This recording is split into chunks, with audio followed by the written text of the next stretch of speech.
This is a video solution to accompany the written instructions for practice exercise 2. You will begin practice exercise 2 by uploading the Tier 2 Practice EX2 file.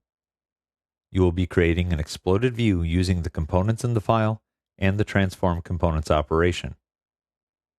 To begin, switch to the animation workspace, then drag the playhead in the animation timeline to 3 seconds. To capture a better view, I will zoom out and the animation will capture the new view position in the timeline. Next, go to the Transform dropdown and start the Transform Components tool. We'll begin by selecting Component 1 and moving it 4 inches up along the y-axis. Do not press Enter. Instead, click on an open area of the canvas to clear the selection of Component 1.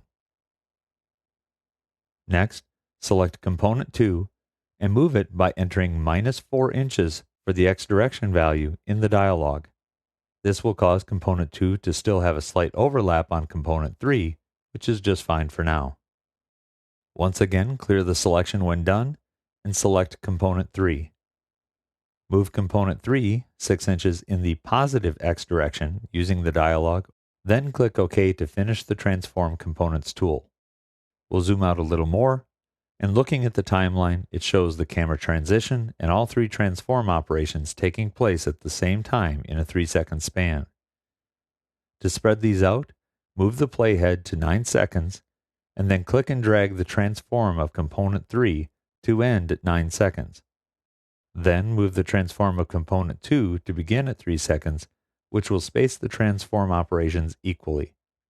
Playing the animation will show Component 1 moving up as the view zooms out, then Component 2 will begin to slide back as soon as the zoom stops, and Component 3 will move forward as soon as Component 2 stops. Now you can save the file having completed practice exercise 2.